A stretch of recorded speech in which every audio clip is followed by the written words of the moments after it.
Hey everybody, so we have finally made it to Python object-oriented programming. This is a very important topic. In Python, an object is a bundle of related attributes and methods. Attributes are similar to variables to describe what the object has. So look around you right now. You are surrounded by different real-world objects.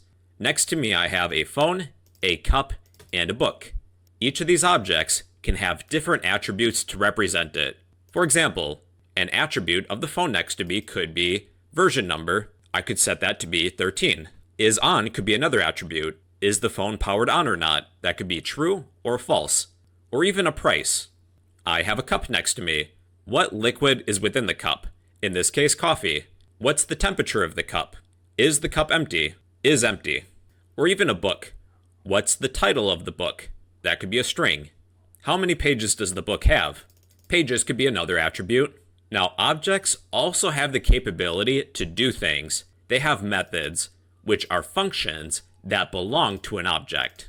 People mix up functions and methods all the time. They're technically different. Even when teaching, I tend to make that mistake, calling a method a function and a function a method. Usually people know what you're referring to, though. A method is a function that belongs within an object. What are some actions these objects can perform? With a phone, you can make a call or receive a call, turn the phone on or turn the phone off. Those could all be functions. With a cup, you could fill the cup, drink from the cup, or empty the cup. With a book, you can open the book, read the book, and close the book. An object is a bundle of related attributes and methods. They can represent real-world items. To create many objects, we'll need to utilize a class. A class is a type of blueprint used to design the structure and layout of an object. We need to design what our objects have, their attributes, and what they can do, their methods. We will create a class of car. We will create some car objects. Class car. To construct a car object, we need a special type of method called a constructor. It works similarly to a function. We will define a function of double underscore init, meaning initialize, double underscore again, and then follow this with a set of parentheses. This is our constructor method. We need this method in order to construct objects. It's a dunder method, dunder meaning double underscore. That's a future topic. I don't want you to be overloaded with information right now. All you need to know is that we need this method in order to create objects. This method behaves similar to a function. We need to set up the parameters. Self is already provided to us. Self means this object we're creating right now, this car. So what are some attributes that a car should have? A model, that could be a string, like a BMW. A year, that could be a number. A color. Let's add a boolean of for sale. Is the car for sale or not? That's true or false. To assign these attributes, we're going to access self. Self dot the name of the attribute. Self dot model equals the model we receive. These are parameters. When we receive the name of a model, we will assign it to this object. Let's do this with year. Self dot year equals year. Self dot color equals color. Self dot for sale equals for sale. This is an example of a few attributes that a car might have. A model, year, color, and if it's for sale or not, represented by a boolean. Now, to construct a car object, we need a unique name for this car. Let's just say car1. Car1 equals, take the name of the class, add a set of parentheses to invoke the constructor. We're going to do this almost exactly like a function. We have parameters set up. We need to send a matching number of arguments. Self is provided to us behind the scenes automatically. We need a model, year, color, and if it's for sale or not. So pick a car of your choosing. I'll pick my favorite car. The model will be a Mustang. For the year, I'll go with the recent year of 2024. A color, I'll pick red. Is the car for sale? I like this car, so no. I will set that to be false. Make sure false is capitalized. Let's see what happens if I attempt to print our car object of car1. What we're given is the memory address of this car object, where it's located. But I would like one of the attributes located at this memory address. Instead of printing the object itself, we're going to access one of the attributes found within this car. We will follow the name of the car with a dot. This dot, it's known as the attribute access operator. I would like the model of car1. That would give me Mustang. Let's access the year. Take the name of the car, car1, dot, the year, 2024, followed by the color, car1, dot color, red. Car1, is it for sale? We'll print that. That is false. Now let's create a second car. We're going to reuse this class to create a second car. We will create car2 equals car. We'll pass in some different arguments. A Corvette. The year will be 2025. The color will be blue. Is this car for sale? Let's say that is true. Instead of accessing car1's attributes, let's access car2's attributes. That would give us a Corvette. The year is 2025. The color is blue. For sale is set to true. Or even a third car. Car3 equals a new car. We will pass in a string of charger. The year, 2026. The color will be yellow. Is this car for sale? Let's say that is true as well. Then I will print car3's attributes. The model is charger. The year is 2026. The color is yellow. For sale is set to true. With classes, they can take up a lot of space. For better organization, you can place them within a new Python file. So let's cut our class, and we will create a new Python file within our project folder. File, new, Python file. The name of this Python file is going to be all lowercase, car. Then we will paste the class that we cut originally. Class car, which has a capital C. So from our main Python file, we're going to import our car file, our car module. From the name of the module, car, import the name of the class, car. Then when I run this program, nothing should change. We should still have access to all of our car objects. You could either keep your classes within your main Python file, or import them if you would like to organize things. Let's talk about methods. Methods are actions that our objects can perform. Within our class, we will define a method of drive. Self is going to be provided to us. When we invoke the drive function, let's print you drive the car. What other things can cars do? Let's stop. We will print you stop the car. Let's take car1, access the drive method. You drive the car. Car2 also has a drive method. You drive the car. Same thing with car3. You drive the car. Let's access the stop method. car1.stop,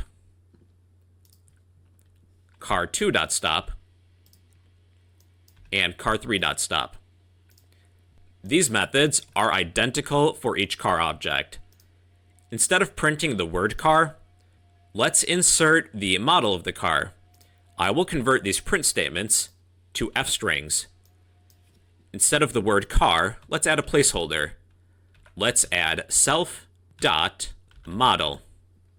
Self is referring to the object we're currently working with. Use the attribute access operator, followed by the name of the attribute. Let's also do this with the stop method. Self dot model. Let's take car 1, use the drive method. You drive the Mustang. Car 1 dot stop. You drive the Mustang, you stop the Mustang. Let's do this with car 2. You drive the Corvette, you stop the Corvette. Car 3. You drive the Charger, you stop the Charger. Now within our F strings, let's insert the color. I'll add a placeholder, self.color. Do this with stop as well. Self.color.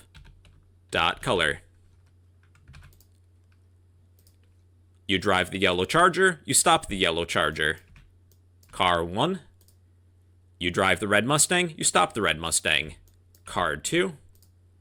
You drive the blue Corvette, you stop the blue Corvette. Let's add one last method. Let's create a method to describe our car. We'll print the details of the car.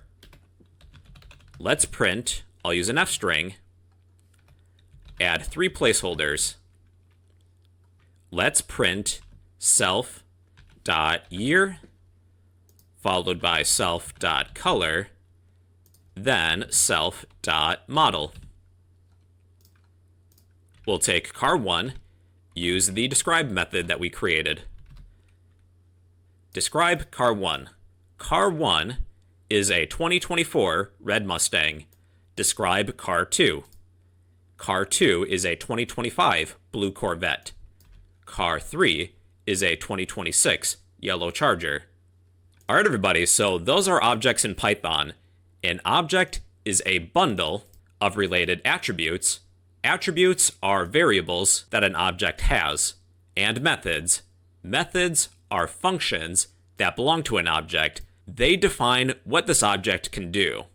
And well, everybody, that is a summary of object-oriented programming using Python.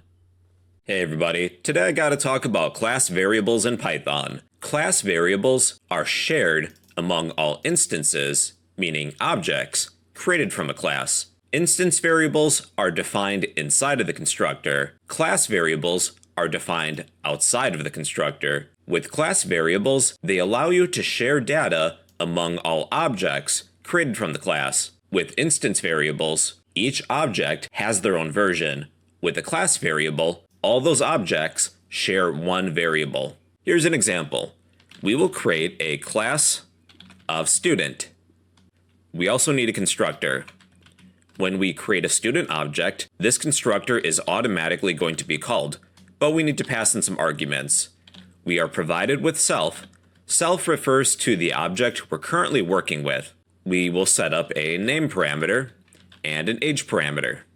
We will assign self, the object we're currently working with, set the name attribute to equal the data for the name that we receive from this parameter, and self.age equals age.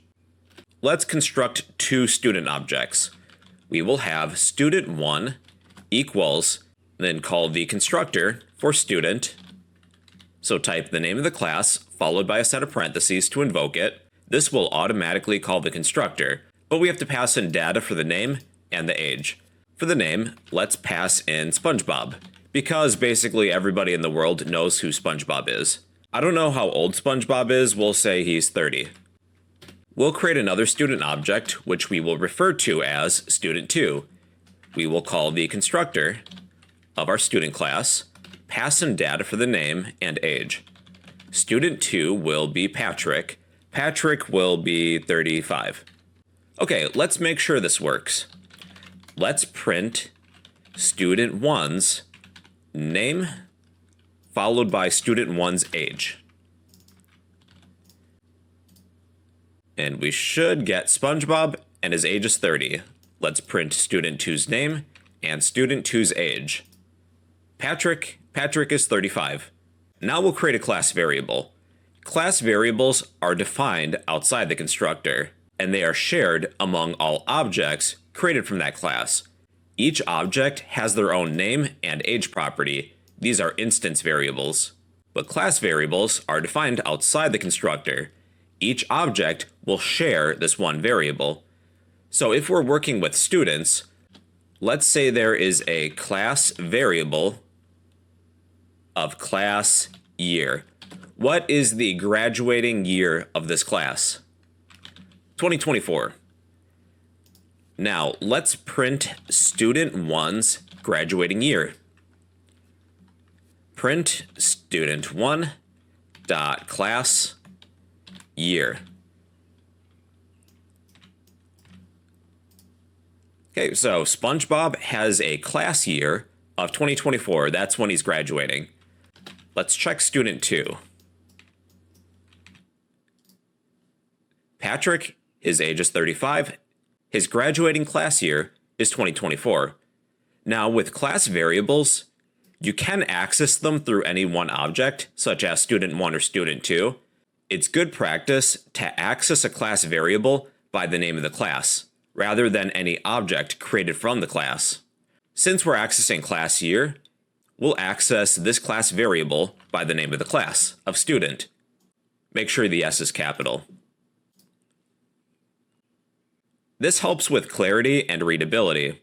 If I was looking at this print statement, I can tell that class year is a class variable because we're accessing it directly from the class, and not any instance from this class. Without looking at this class, I can't tell if class year is an instance variable or a class variable, but if I access it via the class name, it's more explicit.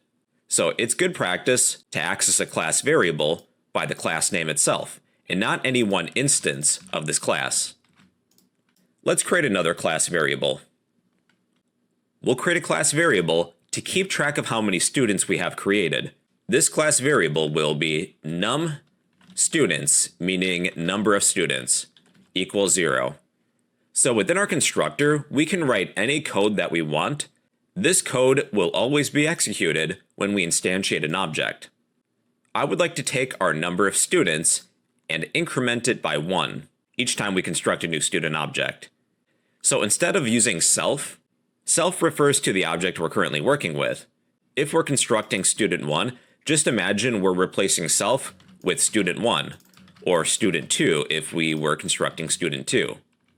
If we're going to be modifying a class variable, in place of self, we'll use the name of the class, student. Access our class of student, get the class variable of number of students, then I will increment it by 1, plus equals 1. We are constructing two student objects. I will print access our class of student, get the number of students, and print it. We're constructing two student objects. If I print the number of students that we have, it should be 2. Then, just to be sure that this is working, let's construct a third student object. Student 3 equals student. This student will have a name of Squidward. Squidward's age will be 55. Now we have 3 students. And for good measure, let's construct one more. Student 4 equals, we will create a new student with a name of Sandy. Sandy's age will be 27. The number of students is now 4.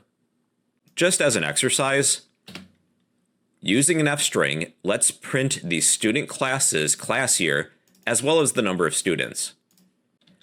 I will print, use an F string, my graduating class of, let's add a placeholder, access the class of student, then access the class year. My graduating class of 2024 has, then we need the number of students. We'll add a placeholder, access the class of student, access the number of students, has blank students. Let's see if this works. My graduating class of 2024 has 4 students. Now, if I were to change 2024 to 2025, my graduating class of 2025 has 4 students.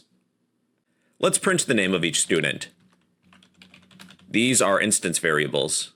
Student1.name, Then we need student 2, 3, and 4. My graduating class of 2025 has 4 students: SpongeBob, Patrick, Squidward, Sandy. Alright everybody, so those are class variables. Class variables are shared among all instances of a class. They are defined outside of the constructor. The benefit is that they allow you to share data among all objects created from that class. And well everybody, those are class variables in Python. What is going on everybody? So today I gotta talk about inheritance in Python. Inheritance allows a class to inherit the attributes and methods from another class, much like how a child in real life can inherit traits from a parent. By having a class inherit attributes and methods from another class, this helps with code reusability and extensibility. In this example, we're going to create an animal class. The dog, cat, and mouse class will inherit attributes and methods from the animal class. We will create a class of animal. Then I will define the constructor. When we construct an animal object, let's pass in a name. It's not required, but it might be good for this example. We will assign the attribute of name equal to the name we receive. Let's also add an attribute of is alive. Whenever we create an animal, we will set their is alive attribute to be true, and that is a capital T. All animals can eat. Define eat. We will print, using an F string, add a placeholder, self.name, the name of this animal, is eating. All animals should be able to sleep. Define sleep. Print, I'll use an F string, insert self.name is sleeping. And that is all we need for the animal class. Let's define class dog. For a child class to inherit the attributes and methods from another class, after the class name that's going to inherit, we need to add an inheritance list with a set of parentheses, then list the name of the class we're inheriting from, the parent. The dog class is going to inherit all of the attributes and methods of its parent, animal. For the time being, as a placeholder, I'll add pass, just to demonstrate this. Class cat is also going to inherit from animal. And class mouse will also inherit from animal. Okay, I will collapse this for now. We'll create a dog object, dog equals dog, then pass in a name for this dog, because we have one parameter set up of name. This dog will be named Scooby, as in Scooby-Doo. Cat equals, call the cat constructor. This cat will be named Garfield. And mouse. Mouse equals mouse. Our mouse will have a name of Mickey. Even though there's nothing within this dog, cat, or mouse class, we should still have these attributes and these methods. If you inherit the animal class, you should have a name attribute, an is alive attribute set to true, you can eat, and you can sleep. Let's print our dog's name. Dog.name. Scooby. Print dog.is alive. Our dog is alive. That is true. Let's have our dog object use the eat method. Scooby is eating. And sleep. Dog.sleep. Scooby is sleeping. Let's replace dog with cat. The name of the cat is Garfield. Garfield is alive. Garfield is eating. Garfield is sleeping. And mouse. Replace any instance of cat with mouse. Our mouse's name is Mickey. Mickey is alive. Mickey is eating. Mickey is sleeping. Even though these children classes are empty, we're still inheriting these attributes and methods from its parent, of animal. This is convenient because you don't need to copy and paste these attributes and methods for every single class. For example, if I were to copy these attributes and methods and paste them, Well, we have a lot more code to write. And as a consequence, if I need to make a change to one of these methods, I would have to do that to every single instance of this method. For example, let's replace is sleeping with is asleep. Well, now I need to find every single sleep method and change it manually.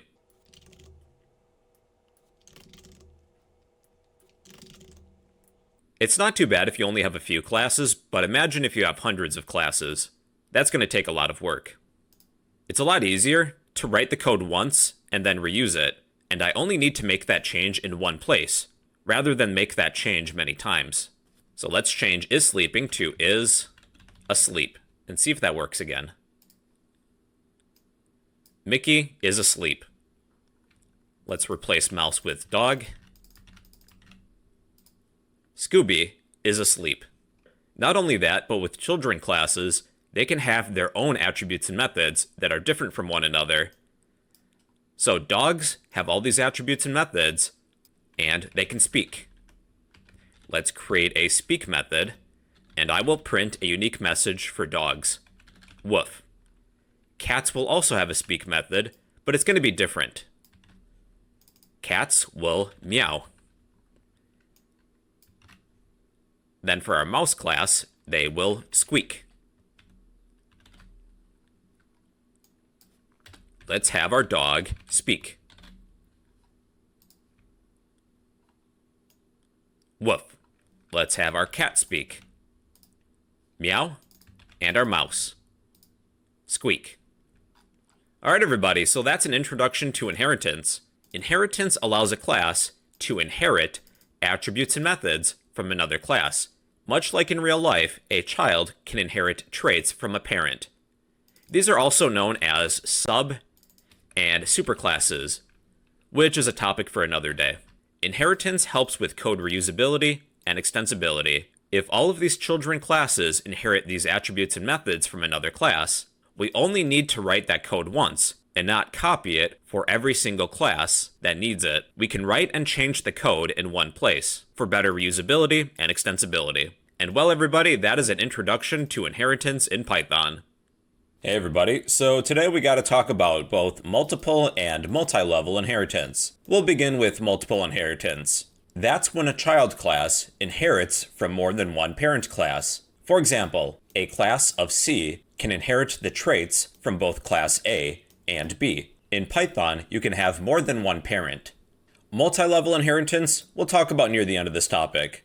So in this example, we're going to create two parent classes, prey, I'll write pass for now, and predator. We'll create a class of rabbit, a class of hawk, then class fish. Rabbit, hawk, and fish are going to be children classes. Prey and predator will be parents. If one of these classes, rabbit, hawk, or fish, inherit from prey, they get the ability to flee. We will define a method of flee. All we'll do in this example is print the following text. This animal is fleeing. If you're a predator, you get the method to hunt. Define hunt. We will print this animal is hunting. Rabbits, they will inherit from the prey class. They're typically not predators, except that one rabbit in Monty Python and the Holy Grail. That's the exception. Rabbit will inherit the prey class. Then it gets access to a flee method. Hawks are predators. They will inherit the predator class. Now fish, they will hunt smaller fish and flee from bigger fish. You could consider fish both prey and predators. So they will inherit both classes. We will use multiple inheritance. They will inherit everything from the prey class and the predator class. Now let's see if this does in fact work. Now we'll create a rabbit object. Rabbit equals rabbit. There are no parameters set up. We don't need to send any arguments to the constructor. Hawk equals hawk. And fish equals fish. So let's take our rabbit object, and they should have a flee method. Rabbit.flee method. This animal is fleeing, but they do not have a hunt method because they're not predators. Rabbit object has no attribute hunt. Hawks can hunt. They're predators. They inherited that method. This animal is hunting, but they can't flee. They're not prey. Hawk object has no attribute flee. Fish can do both. They inherit from the prey class and the predator class. Fish.flee. This animal is fleeing. Fish.hunt. This animal is hunting. Children classes can inherit from more than one parent, which is what we did for fish. They are both prey and predators, whereas in rabbits are just prey, hawks are just predators. If you need to inherit from more than one parent, you just add that additional class to the inheritance list. With multi-level inheritance, a parent can inherit from another parent. We will create a class of animal. And for now, I'll write pass. Prey and predator are going to inherit from the animal class, so we need to add animal to each inheritance list. Let's say if you're an animal, you get a method to eat. All animals will eat. Print this animal is eating. And you can sleep.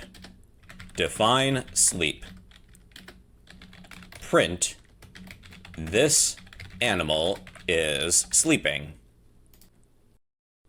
So think of rabbit, hawk, and fish as children classes.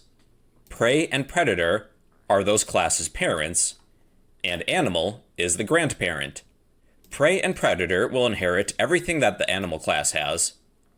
Rabbit, hawk, and fish will inherit everything the prey and predator classes have. So now our rabbit, hawk, and fish classes should have the ability to eat and sleep, and we'll test that. Rabbit.eat. This animal is eating. Rabbit.sleep. This animal is sleeping. Let's check out fish. Fish.eat. This animal is eating. Fish.sleep. This animal is sleeping. Okay, we're going to expand upon our example a little bit. Let me zoom out. Each of our objects is going to have a name. Our rabbit will have a first name of Bugs. Hawk will be Tony, as in Tony Hawk. Our fish will be Nemo. Within our classes, we don't have any constructors set up. In which class should we assign the name attribute? Let's do so within our animal class. So we will define a constructor to assign these attributes. We will receive a name. We'll assign self.name equals name. Now with these other classes, if you're not assigning any attributes, or if you don't need any other initialization logic, you don't need a constructor. We'll implicitly use the constructor we inherit from the parent. Let's convert each of these print statements to an f-string. Replace animal with self.name.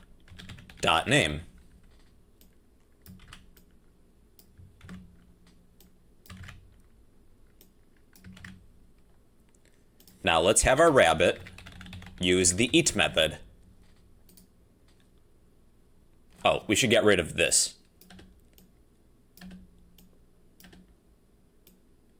There we go. Bugs is eating. Rabbit.sleep. Bugs is sleeping. Rabbit.flee. Bugs is fleeing. Let's check out our hawk. Hawks don't have a flee method because they're predators, not prey. Let's eat. Tony is eating. Let's sleep.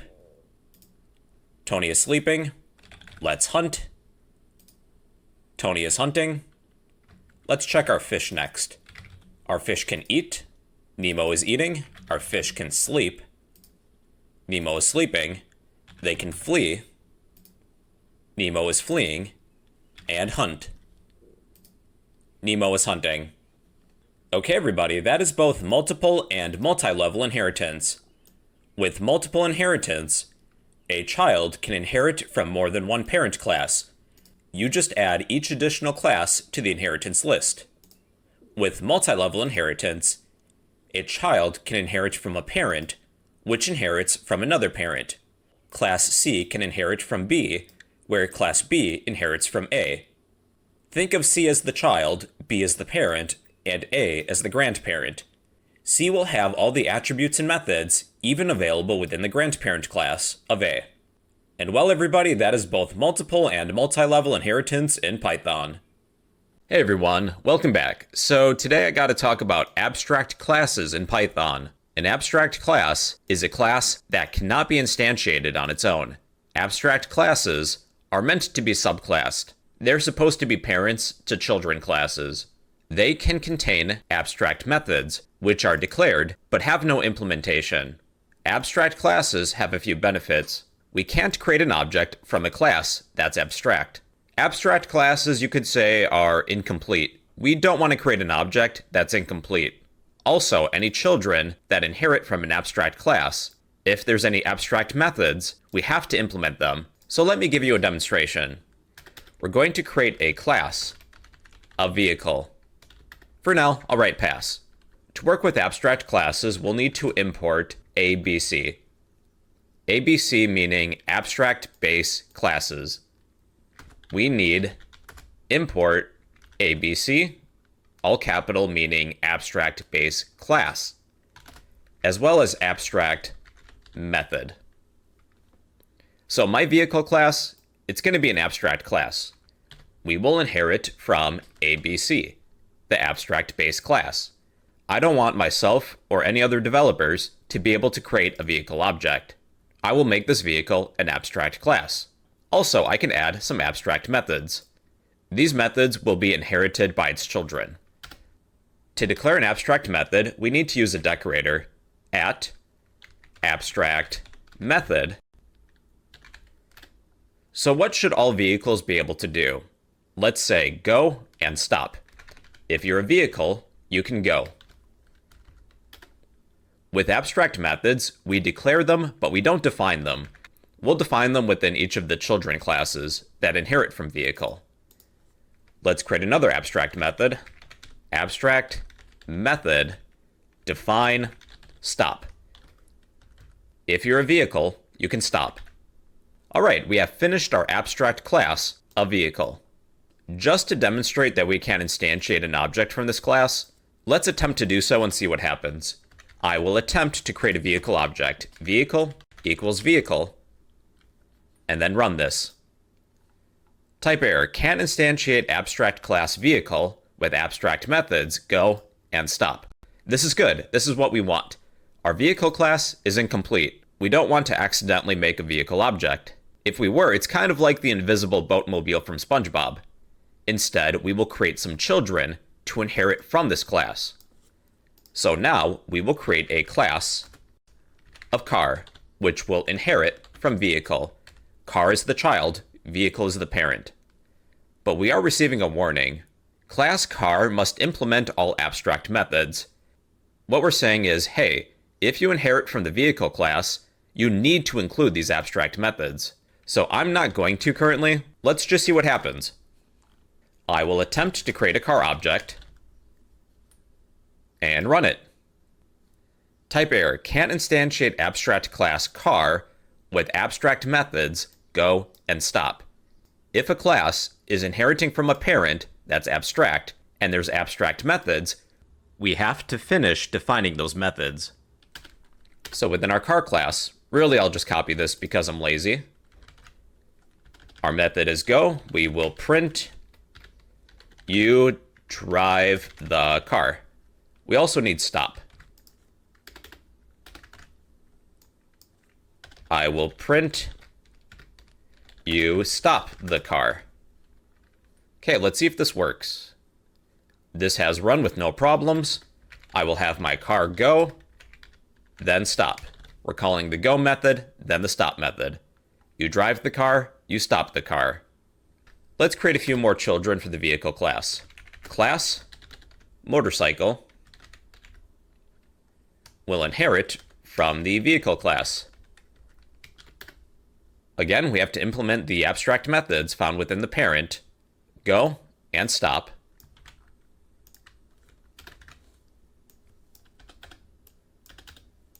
For go, I will print you ride the motorcycle. Then with stop, you stop the motorcycle. Motorcycle equals motorcycle. We're calling the constructor. Then I will have our motorcycle go, then stop. You ride the motorcycle, you stop the motorcycle. All right, last example. Let's say we create a boat class, which will inherit from the abstract class a vehicle. I will include a go method, where I will print you sail the boat. But I will forget to add a stop method, because I'm not paying attention. Let's attempt to create a boat. Well, what the heck is this? Type error, can't instantiate abstract class boat with abstract method stop. Then I'll look over my code and see, oh, I forgot to include a stop method. With including abstract methods within a parent, it acts as a set of checks and balances. All vehicles should be able to go and stop. If I forget to define one of these methods, well, we'll receive a type error. If we didn't, I may not have noticed that we're missing a method. So now we need to include that stop method. I will print you anchor the boat. This seems to have run with no problems. I will have my boat go and stop. You sail the boat, you anchor the boat. All right, everybody, so those are abstract classes. It's a class that can't be instantiated on its own. We can't create any objects from this class. We don't want to because it's, well, incomplete.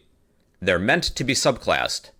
They can contain abstract methods, which are declared, but we don't finish defining them. We define them within the children classes. In this example, car, motorcycle, and boat. And well, everybody, those are abstract classes in Python. Hey, everybody. So today I got to talk about the super function in Python. Super is a function. It's used within a child class to call methods from a parent class. The child class is the subclass. The parent class is the superclass. Hence why this function is named the super function. Using the super function, it allows you to extend the functionality of the inherited methods. Here's an example. We'll create a few shape objects. We'll need to set up the classes though. We'll have class, circle. For the time being, I'll just write pass. We'll fill it in later. Class, square. And class, triangle. For each of these classes, in order to instantiate objects, we'll need a constructor. We will define our constructor, our init method. When creating circles, what sorts of attributes should a circle have? Let's say a color. What's the color of the circle? Is it filled or not? Filled will be another attribute. And a radius. Then let's assign these. Self.color equals the color that we receive. Self.filled equals filled. Self.radius equals radius. Let's do this with the square and triangle. Really, I'll just copy our constructor and paste it. Squares don't have a radius. With a square, the width and the height are the same. Let's replace radius with width. We'll also keep the color and filled attributes. Self.width equals width. Now with triangles, again, let's copy our constructor. We'll need a width and a height. Self.height equals height. So with programming, we try not to repeat ourselves if we don't have to. What do all of these classes have in common? They all share the attributes of color and filled. The ways in which they are different is that circle has a radius attribute, square has a width, triangle has a width and a height. If we have to make any changes to one of these attributes, we would have to do so manually. For example, let's replace filled with isFilled. Now I need to look throughout my code for any instance of filled and replace it with isFilled. It's a lot of work, and I might make a mistake, such as here and here. It's better to write your code once and try and reuse it. So that's where inheritance and the super function can come in handy. We're going to take the attributes of color and isFilled and place it within a parent class. These children classes will inherit those attributes. So class, what do they all have in common? They're all shapes. Class, shape. And for now, I'll write pass. Circle is going to inherit from its parent of shape. That also applies with square and triangle. We'll set up a constructor for shape. Define init. We will pass in the color and isFilled. Then we will assign these attributes. Self.color equals color. Self.isFilled equals isFilled. We don't need to manually assign these attributes within each of these constructors for the children. Instead, what we have to do is within the constructor for each of these children classes, we have to call the constructor for the parent, also known as the superclass of shape. So we will eliminate these two lines of code, use the super function, dot, call the constructor of the parent. And that is the dunder init method. But we need to pass in the color that we receive and isFilled. This will be a Boolean. Then let's do this with the square class and the triangle class. We still need radius for the circle, width for the square, width and height for the triangle. We're going to call the super function to take care of whatever attributes all these types of shapes have in common, such as color and isFilled. Now let's see if this works. Let's construct a few objects. We will create a circle named circle, call the constructor for circle. We have to pass in a color, a Boolean if it's filled or not, and a radius. So for the color of the circle, let's say red. IsFilled, let's say that is true, and a radius of 5. You could even use keyword arguments for better readability, although not necessary, but for clarity, let's say color equals red, IsFilled equals true, radius equals 5. Let's see if this works. I will print our circle's color. It is red. Print our color's isFilled attribute. The circle is filled. That is true. And the radius. Print circle dot radius. The radius of the circle is 5. We could even convert this to an F string. I'll add a placeholder, then add centimeters. 5 centimeters. Let's construct a square object. Square equals square. We'll need a color, isFilled, and a width. I'll just copy what we have and make a few changes. Replace radius with width. The color will be blue. IsFilled will be false. The width will be 6. We don't need a height because squares have an even width and height. If we ever need the height, we can assume it's the same as the width, in this case 6. Let's check out our square. Square.color, square.isFilled, square.width. Our square is blue, it's not filled in. The width is 6 centimeters. Let's create a triangle object. Triangle equals triangle. Pass in our arguments. The color will be yellow. IsFilled will be true. The width will be 7. And the height will be 8. Let's print our triangle's color. Is it filled? Its width and its height.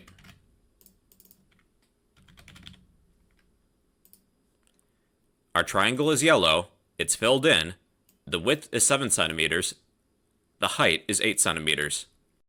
So that's how you can use the super function to reuse the constructor of a parent class. We don't need to manually assign each of these attributes within each of the children classes. We can do that in just one place.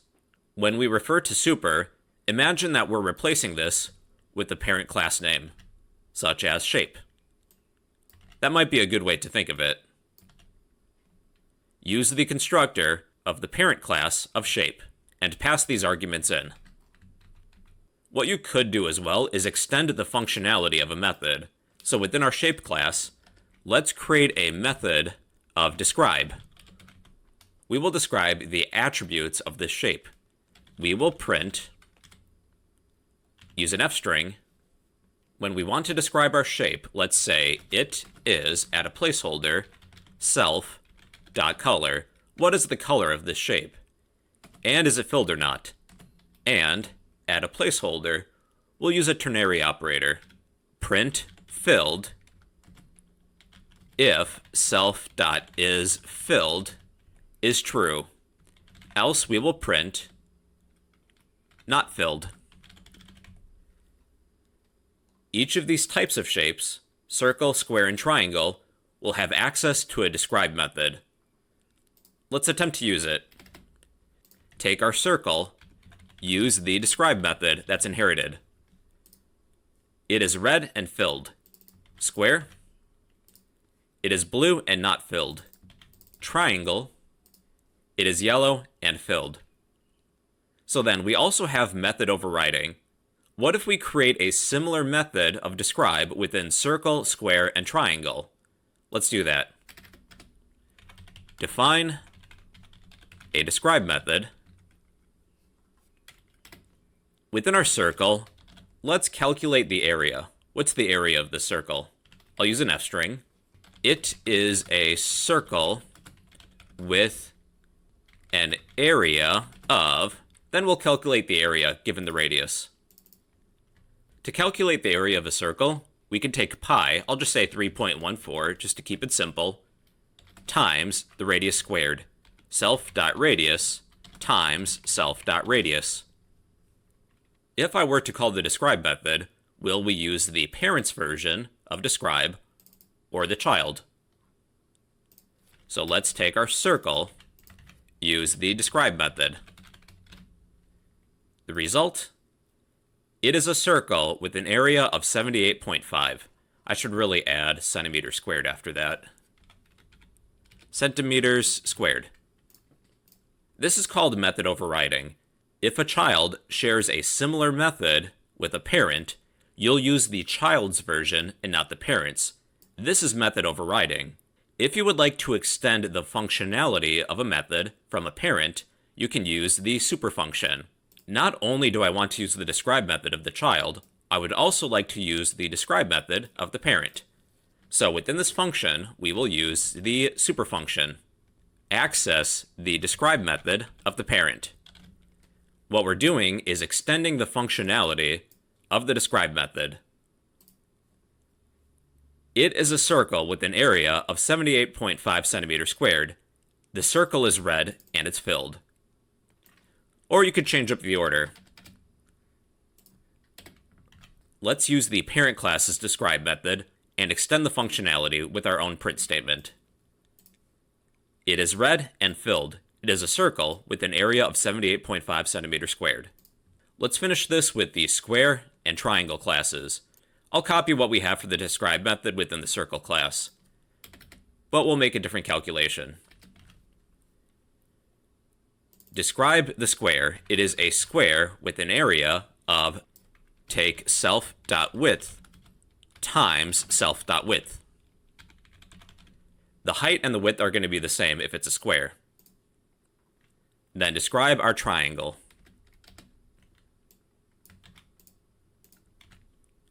It is a triangle with an area of width times height. We have a height in this case, divided by 2.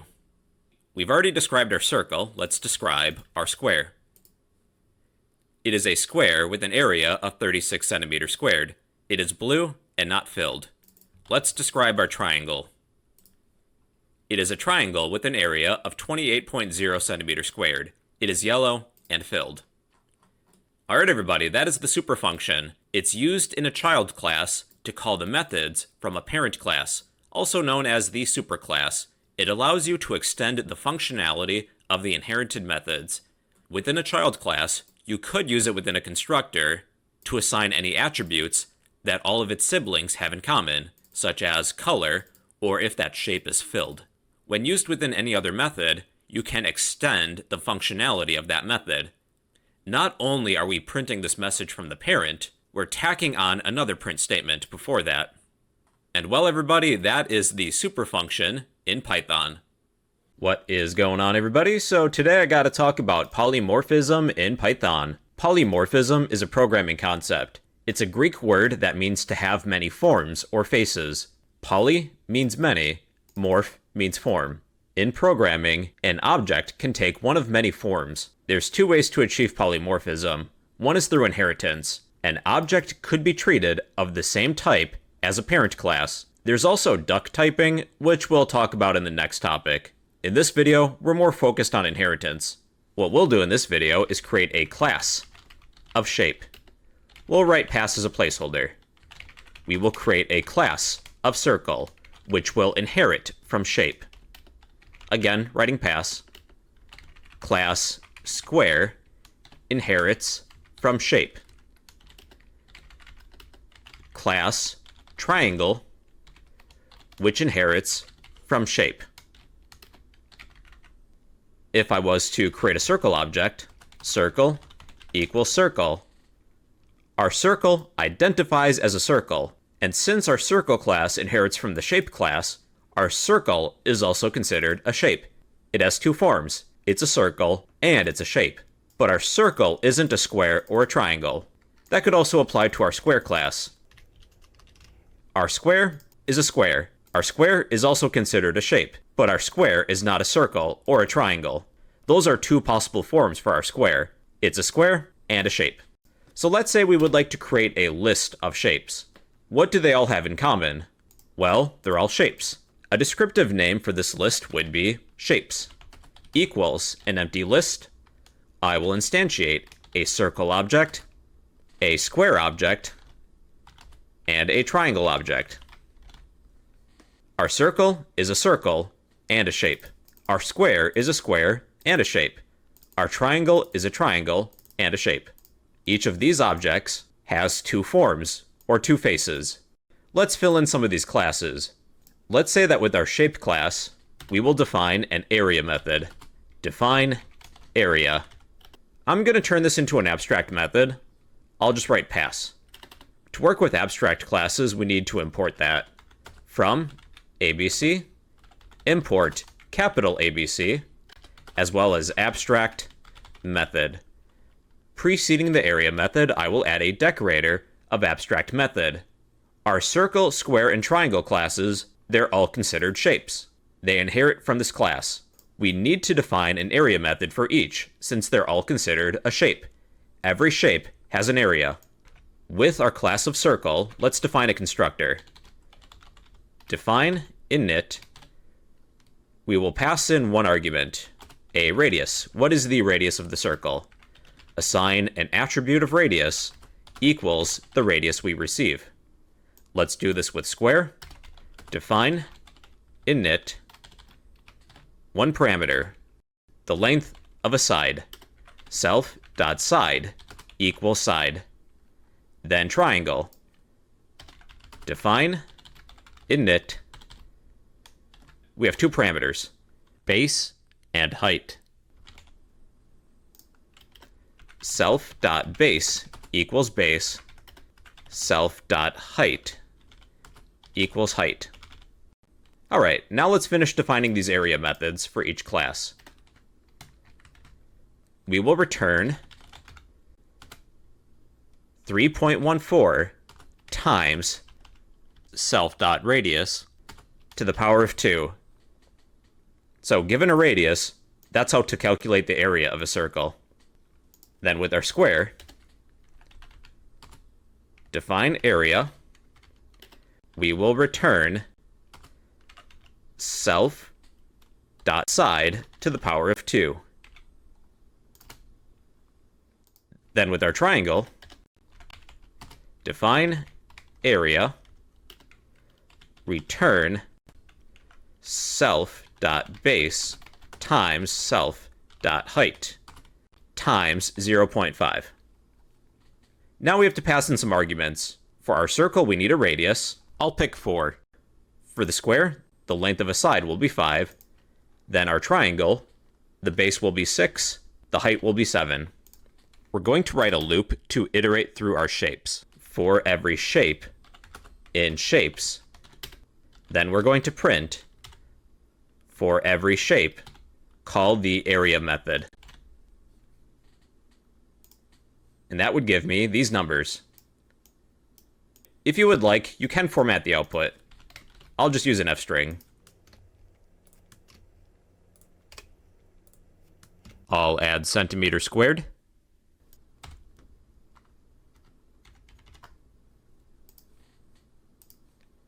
Much better.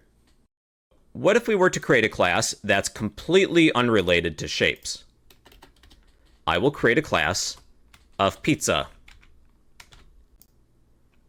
I will define a constructor.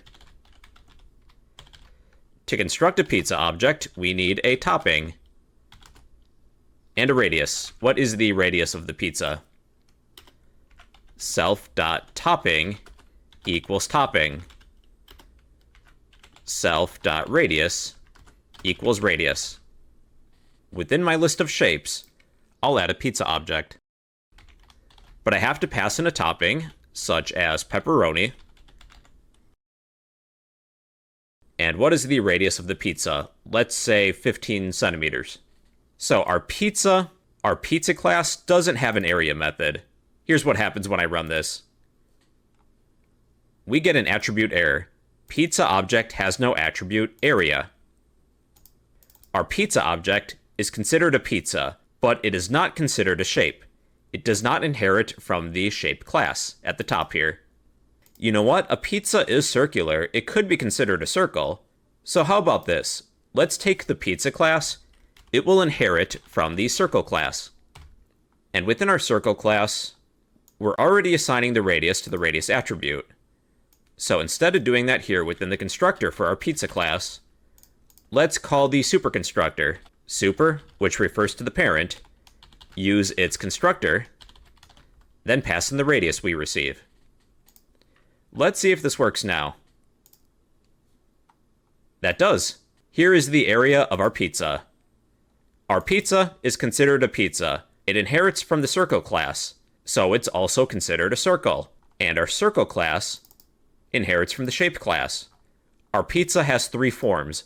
Our pizza is considered a pizza. It's also considered a circle, and it's also considered a shape. It would make sense for it to fit into this list of shapes, because our pizza also identifies as a shape. So that's polymorphism, everybody. It's a Greek word meaning to have many forms or faces. Poly meaning many, morph meaning form. In Python, there's 2 ways to achieve polymorphism. One through inheritance. An object could be treated of the same type as a parent. And there's also duck typing, which we'll discuss more in the next topic.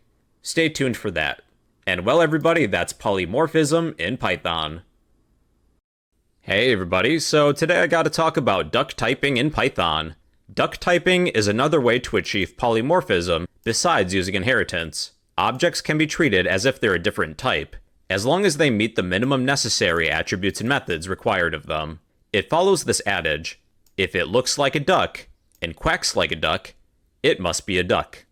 As long as an object resembles another, it could also be treated of that type. So in this example, let's create a class of animal.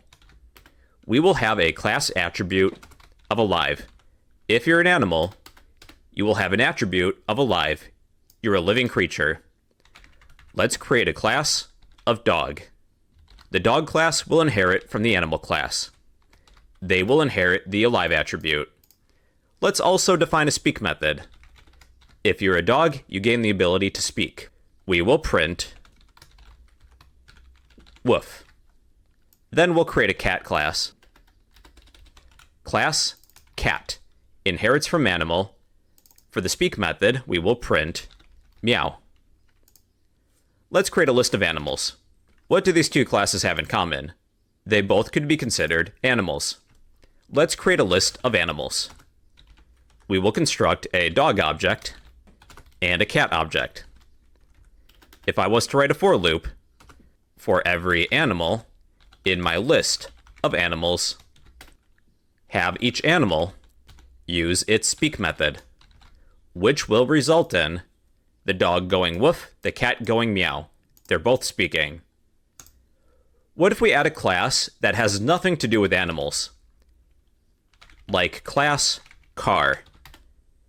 Cars will have a horn method. That's how they speak. When you honk the horn, you will print honk. Within my list of animals, let's create a car object. It really doesn't belong in here, but let's see what happens. We have an attribute error. Car object has no attribute speak. Our car object doesn't have the minimum necessary attributes and methods. When iterating through this list of animals, we're calling each animal speak method, which our car object doesn't have, but it does have a horn method. So what if we rename our horn method as speak? Maybe it's an AI car or something. Well, this would work. The dog goes woof, the cat goes meow, the car goes honk. So our car object, it quacks like a duck. We could consider it a duck. It has the minimum necessary methods to be considered an animal. Animals inherit this alive attribute. Let's utilize that. After the animal speaks, let's print their alive attribute. Print my animal's alive attribute. My car object doesn't have that attribute. We get an attribute error. Car object has no attribute alive. But if I was to add that attribute, alive equals false, we have true for the dog, it's living, true for the cat, it's living, but false for the car, it's not living, it's not a living creature. My car meets the minimum necessary requirements to be considered an animal. If I were to set this to be alive, well then it would be a living car, kind of like the movie Cars. So with Python, duck typing is another way to achieve polymorphism besides using inheritance. As long as an object has the minimum necessary attributes and methods, you could treat it as a different type of object. If it looks like a duck and quacks like a duck, it must be a duck. And well, everybody, that is duck typing in Python. Hey, what's going on, everybody? So in today's video, I'm going to explain aggregation in Python. Aggregation represents a relationship where one object contains references to one or more independent objects. One object acts as a container, the whole, which can contain other objects, the parts. So what we'll do in this demonstration is create an object that's going to act as a container. We'll create a class of library. For now, I'll write pass. Now, a library can contain books. We will create a class of book. We'll be creating book objects, which we will add to our library object. The library object is going to act as the whole, the container. The books are the independent parts. A library can exist without its books, and the books can exist without the library. That's the main difference between aggregation and composition. These classes are independent of one another. They can exist without each other. With our class of book, we'll need a constructor. We will define our constructor. If we create a book, we need a title and an author.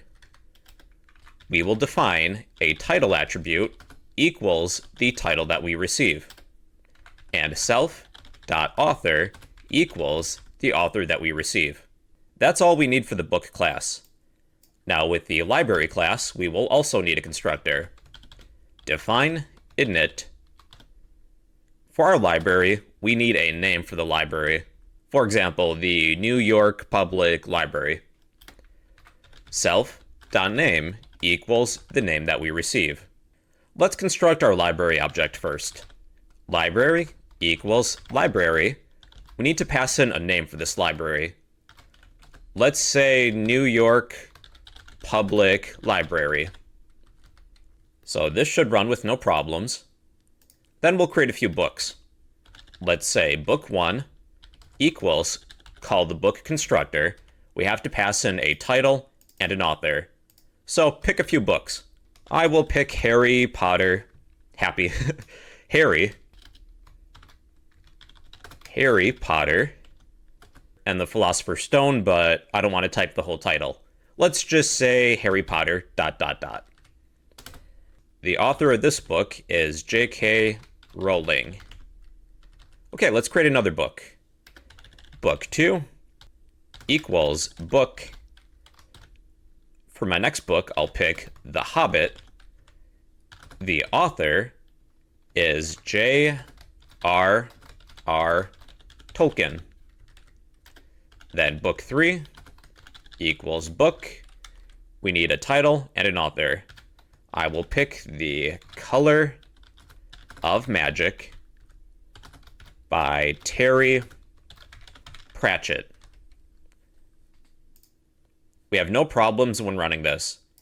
Our library and our books can exist without each other. Our books are independent.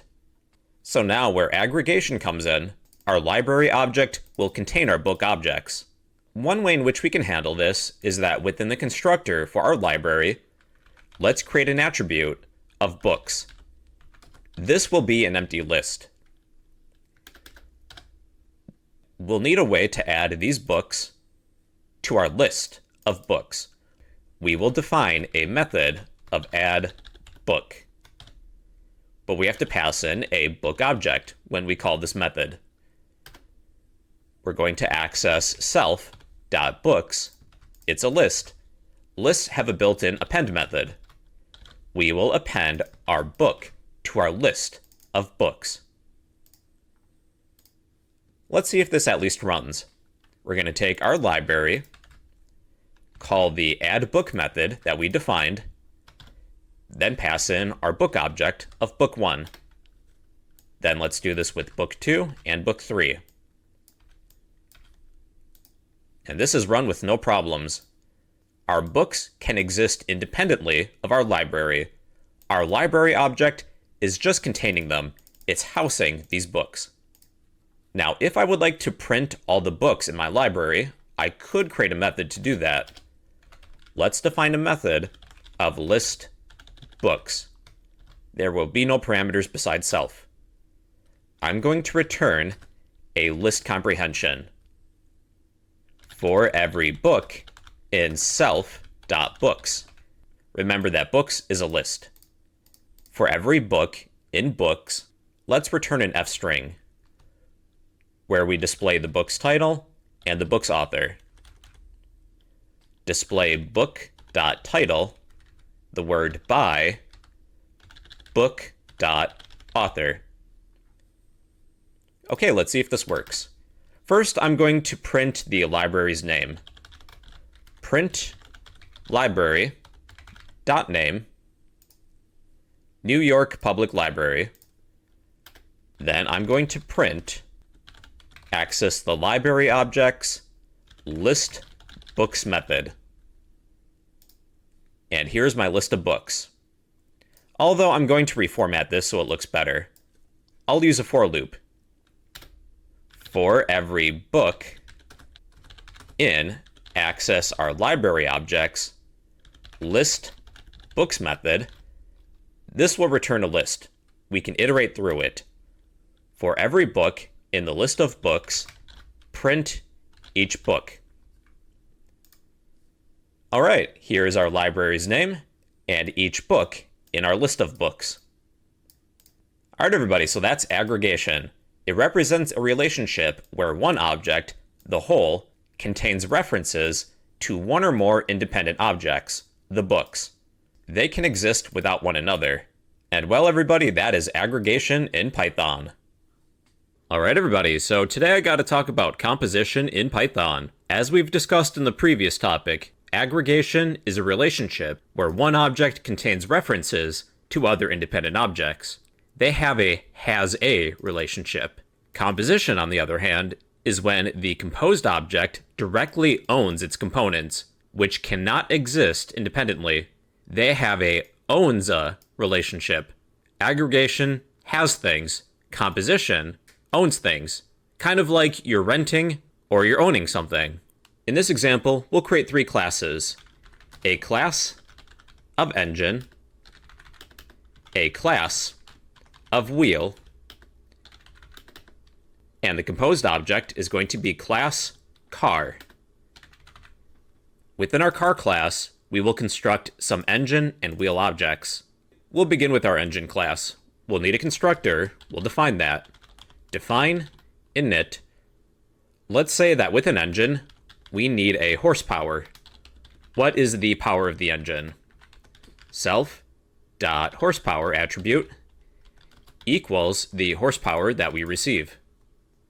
With our class of wheel, we need a constructor. Define init.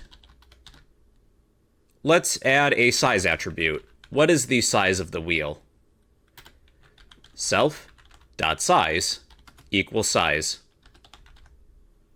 Okay, now with our car object. Now within our car class, we need a constructor. We will need a make, model, the horsepower of the engine, and size. We'll say wheel size. Remember that you can rename parameters to something different. We will assign these attributes. Self.make equals make. Self.model equals model. Here's where composition comes in. We will define an attribute of engine, then call the engine constructor. We have one argument to pass in, horsepower. We will pass in the horsepower that we receive to the engine constructor. Then we have to set up our wheels. Self.wheels equals. Now to construct a single wheel object, we would call the wheel constructor, then pass in the wheel size. However, cars have 4 wheels. We don't want just one wheel. So what we could do is write a list comprehension. For every wheel in range 4 to iterate 4 times, let's call the wheel constructor and pass in our wheel size. This list comprehension will create 4 wheel objects for us. The reason that this is considered composition, we're creating engine and wheel objects inside of this class car. Our class car owns an engine and owns 4 wheels. We're not creating these objects outside of the car class. Let's create a car object. Car equals car. We need a make, model, horsepower for the engine, and wheel size. So for my car, let's say Ford Mustang. For the horsepower, I'll make up something, 500. For the wheel size, 18 inches. Now, just to make this more explicit, I'm going to use keyword arguments, but you don't have to. So make equals Ford, model equals Mustang, horsepower equals 500, wheel size equals 18. Let's create a method to display our car. I would like the details. Define display car. No parameters. Let's return an F string. Let's begin with the make and model. Those will be easy. Display self.make and self.model. Let's take our car object, use the display car method. Then I gotta print it. I forgot. Because we're returning a string, we're not printing it directly. We have a Ford Mustang. Okay, let's display the horsepower. There's one additional step. We are accessing self, this car that we're creating, but now we need the engine. Let's access the engine attribute. And now, with our engine, Our engine has an attribute of horsepower. We'll use the attribute accessor, that dot, horsepower. 500. I'll add HP, meaning horsepower. All right, now for the wheels. I'll add another placeholder, access self, access our wheels. Now, our wheels, it's a list. I don't need all 4 wheels. I just need one. If I was to take my list, then access the size, this is what it'll give me. List object has no attribute size. So we need to access one of the elements of our list of wheels. Let's just say the first. Wheels at index 0. Then give me the size. 18. And that's going to be inches. All right, then let's create a second car object before we finish. We have car 1, car 2 equals car. We need a make, model, horsepower for the engine, and wheel size for the wheels. I will pick a Chevrolet Corvette, and I'm just going to make up some numbers. The horsepower is 670, and the wheel size is 19. Let's display car 2.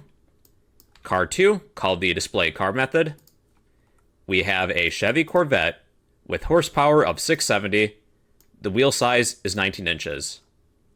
So our car class, it owns some objects. It owns an engine, and it owns 4 wheels.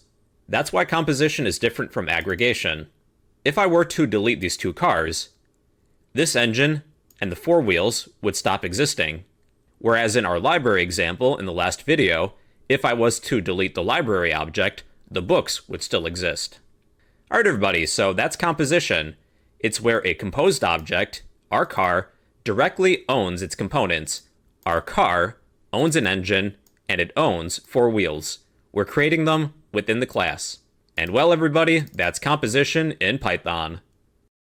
Hey, what's going on, everybody? So in today's video, I got to talk about nested classes in Python. A nested class is a class defined inside of another class. This has a few benefits. We can logically group classes that are closely related.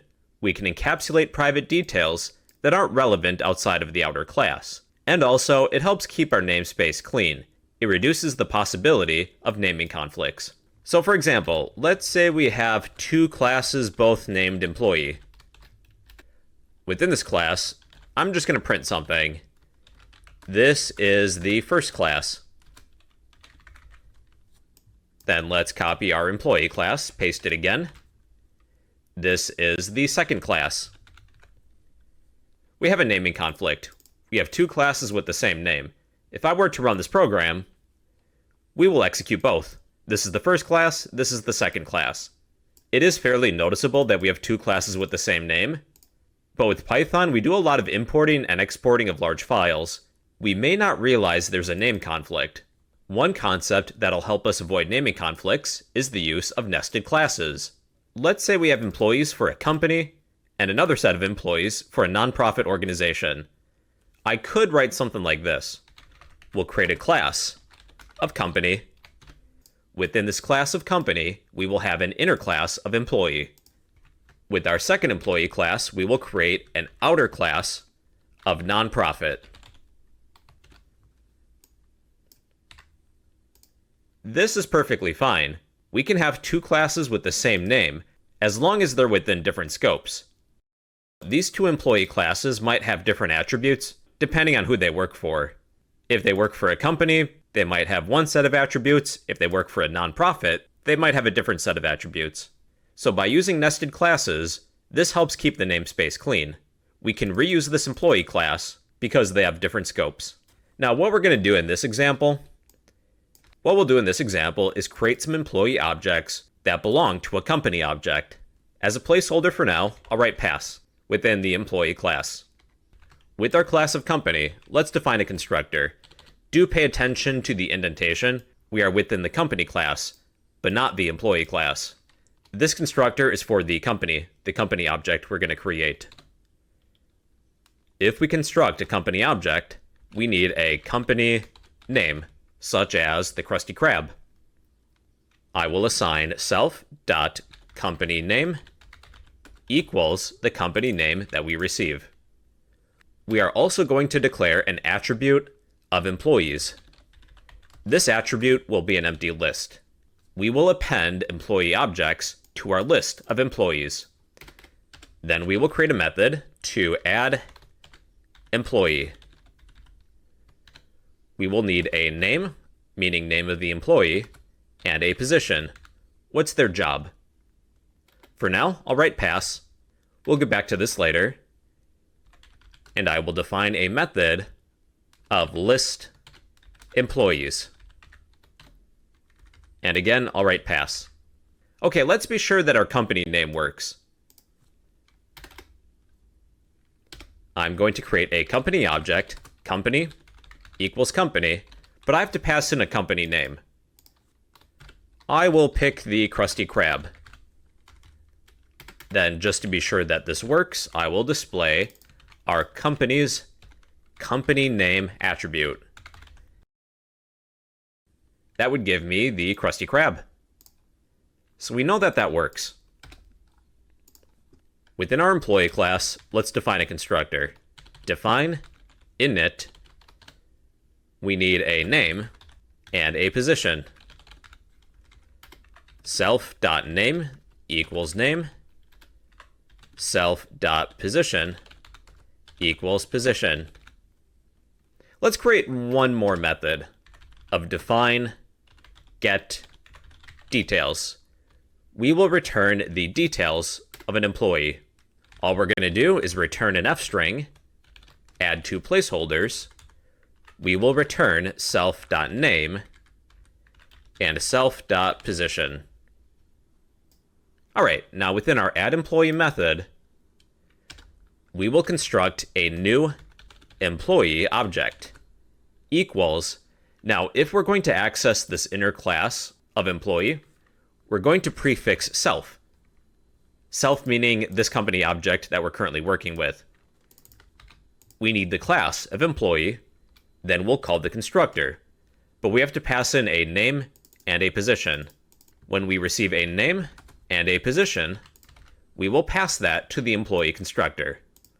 Once we have our new employee object, we're going to take our list of employees, self.employees, use the append method of lists, then add our object of new employee to this empty list. Let's create a few employee objects. We'll take our company, use the add employee method that we have created. We need a name and a position. I will pick Eugene for Eugene Krabs. His position is that he is the manager. Let's create two more. Take our company object, use the add employee method that we have defined. I will pass in a name of this employee as SpongeBob.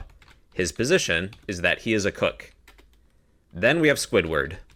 Company.add employee method. First name, Squidward. His position is that he is a cashier. So this should run with no problems. Now, I would like to list all of the employees at this company. We'll need to rely on this get details method. So when we list our employees, we will return a list comprehension for every employee in self.employees. This is an attribute.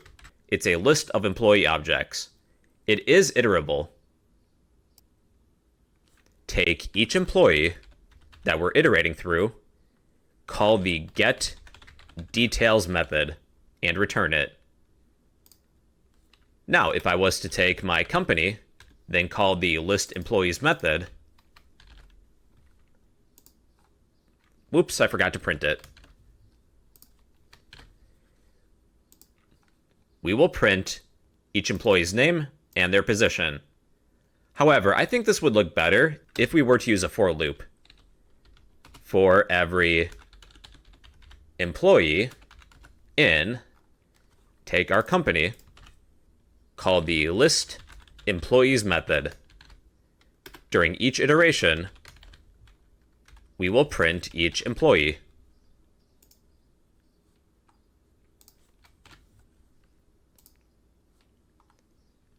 We have Eugene, that's Mr. Krabs, the manager, SpongeBob the cook, and Squidward the cashier.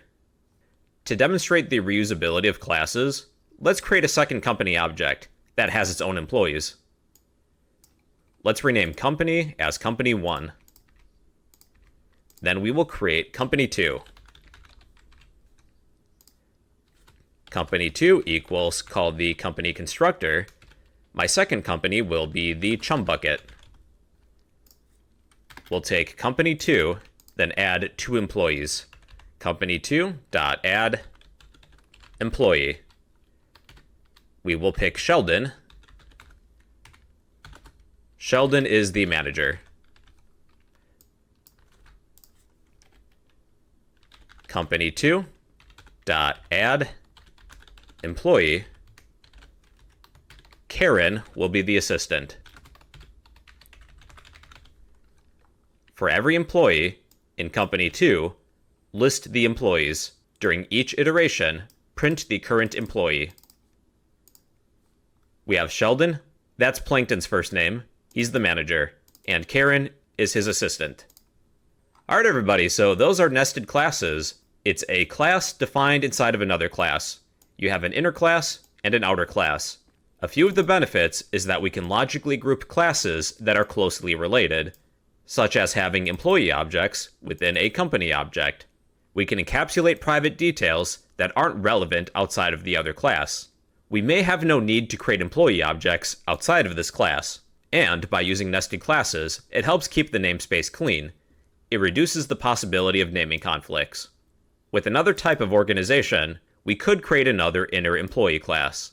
And well everybody, those are nested classes in Python. Hey, what's going on everybody? Today I'm going to talk about static methods in Python. A static method is a method that belongs to a class rather than any object from that class, any instance. Instance methods, we're already familiar with them. They are methods that belong to individual objects created from that class. They're best for operations on instances of that class, any objects. Whereas static methods, they're best for utility functions within a class that do not need access to class data. I'll demonstrate the differences between an instance method and a static method. We'll begin by creating a class of employee. We'll need a constructor. Let's define that. To create an employee object, we'll need a name and a job position. We will assign self.name equals name, self.position equals position. We will create an instance method of getInfo. We will return employee info. We will return an f-string where we will display self.name equals self.position. GetInfo is an instance method.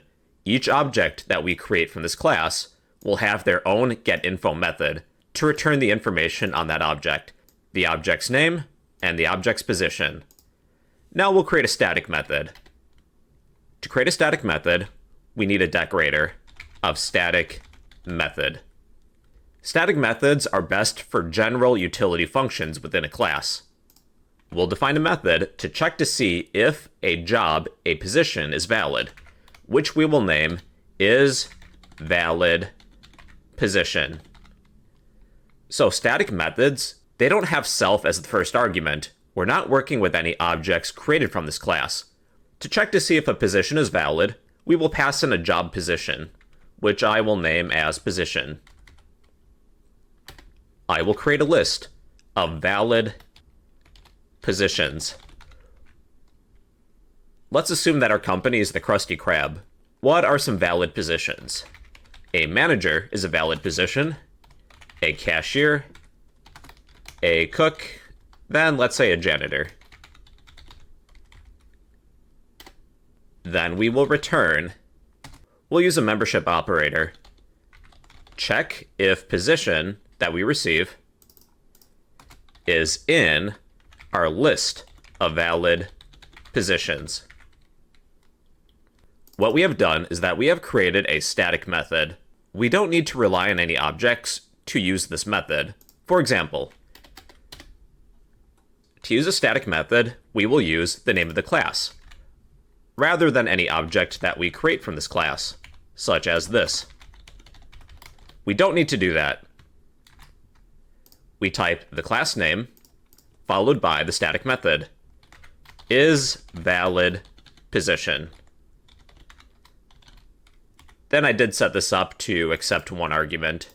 Let's check to see if a cook is a valid position. Then I do need to print this. What is the output? A cook is a valid position. What about a rocket scientist? That would probably be Sandy's job. That is false. A rocket scientist is not a valid position at the Krusty Krab. This is a static method. It belongs to the class, not any object created from that class. Now let's create a few employee objects. Let's say employee1 equals a new employee. We have to pass in a name and a job. Eugene will be the first name. That's Mr. Krabs. He will be a manager.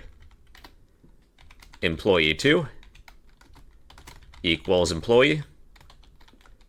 Squidward will be a cashier. Employee3 equals employee. Employee3 will be SpongeBob. SpongeBob will be a cook. To call an instance method, we have to access one of the instances of the class in order to use it. If I want to check the info on employee1, I will access that object, that instance, use the getInfo method, then I need to print it. Take employee1, get the info. Eugene is the manager. Let's do this with employee2 and employee3. Eugene, Mr. Krabs, is the manager. Squidward is the cashier. SpongeBob is the cook. For an instance method, you access an object, then call the instance method. With a static method, you only need to access that class. You don't even need to create any objects from that class. It's a general utility method.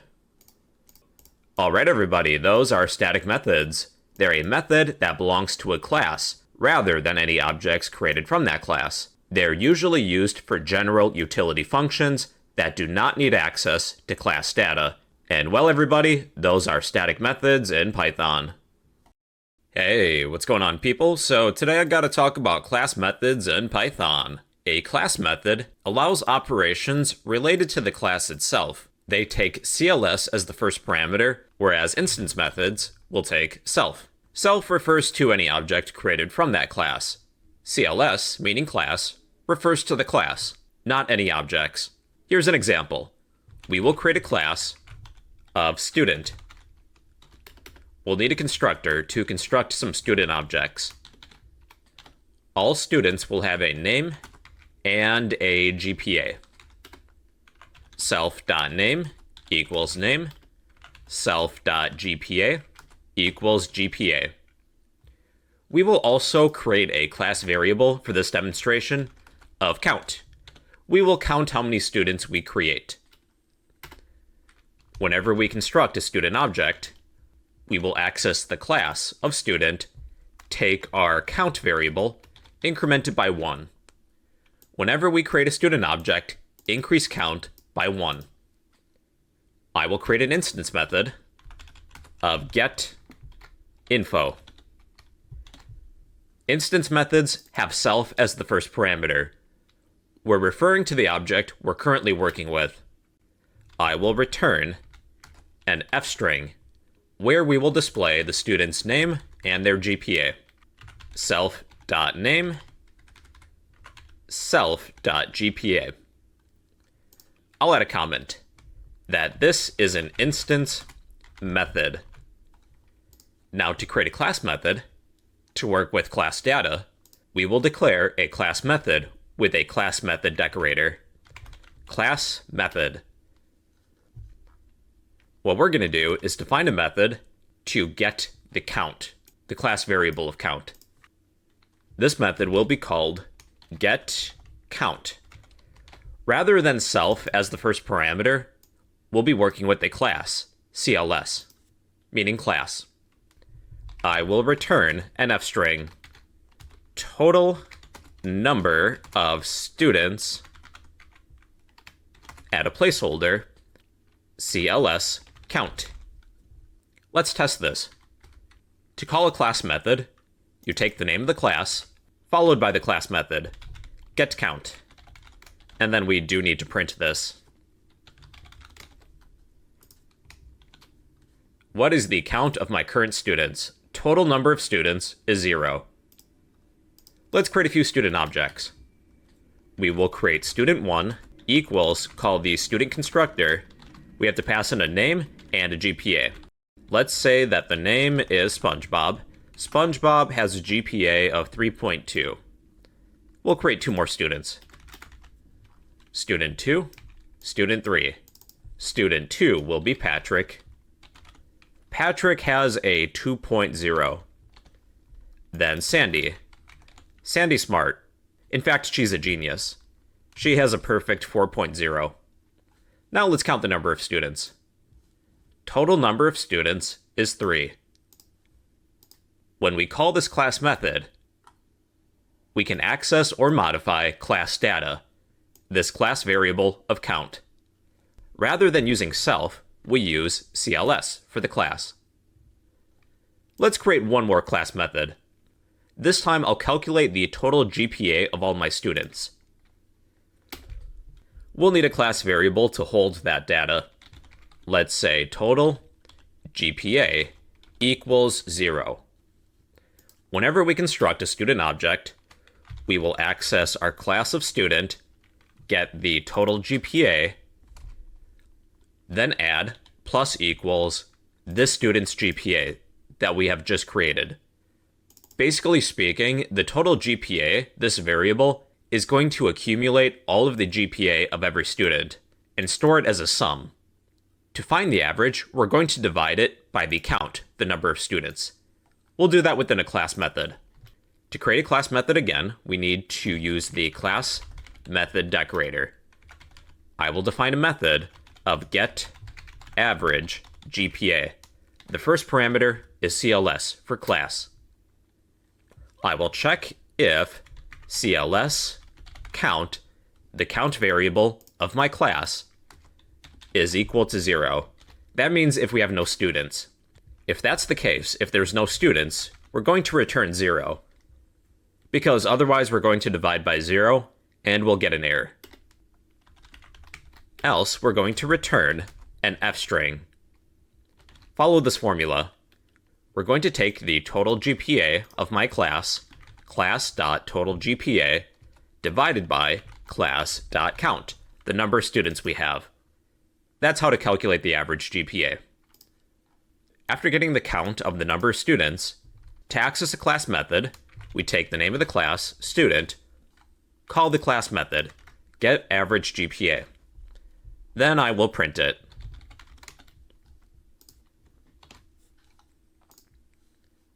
Total number of students is 3. The average GPA is 3.06 repeating. After calculating the average, I'm going to add a format specifier of 0.2f, just around to 2 decimal places. And I'll add average GPA :space, then we'll calculate the average. Alright everybody, those are class methods. Instance methods are best for operations on instances of the class, any objects. Static methods are best for general utility functions, which do not need access to class data. Class methods are best used when we're working with class-level data or we require access to the class itself, such as when we're working with class variables. Rather than using self as the first parameter, we're going to use CLS, meaning class. And well everybody, those are class methods in Python. Yo, what's going on people? So today I'm going to explain magic methods in Python. Magic methods are also known as dunder methods, meaning double underscore. You typically find these within classes. We're already familiar with one of them, our dunder init method. We have double underscores on the left and double underscores on the right. But there are others. I'll cover a few of the more beginner-friendly ones. So what these methods do is that they're automatically called by using some of Python's built-in operations, such as printing an object, seeing if two objects are equal, greater than or less than.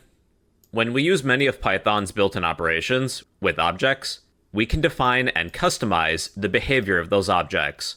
So in this demonstration, I'm going to create a class of book. We will construct some book objects. We will define a magic method, a dunder method, of init to initialize these objects. For a book, we need a title, an author, and the number of pages.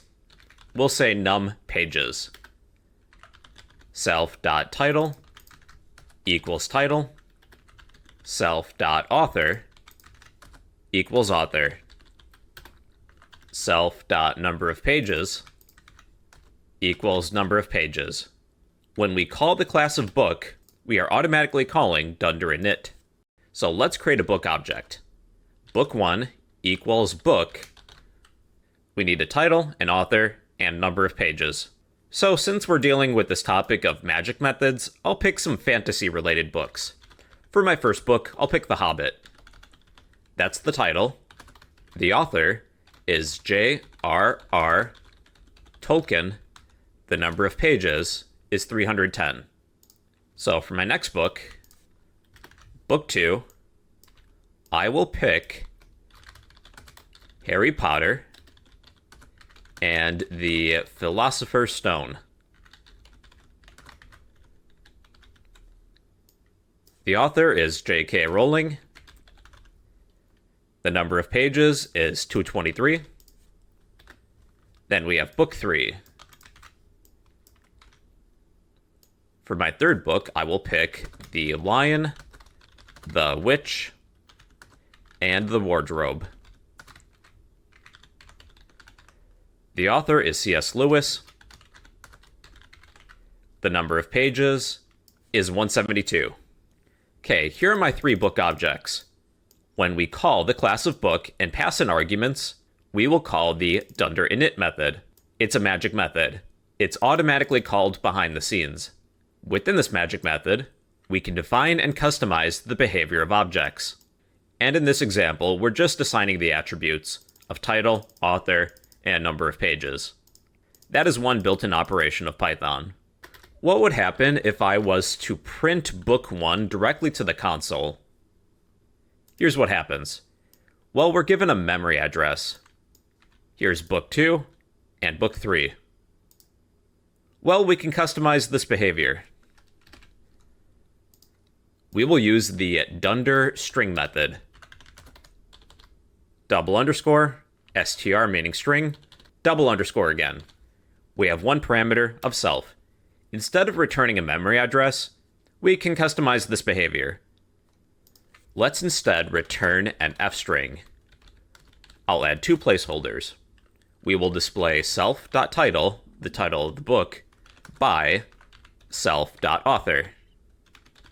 And I'll place the title within single quotes.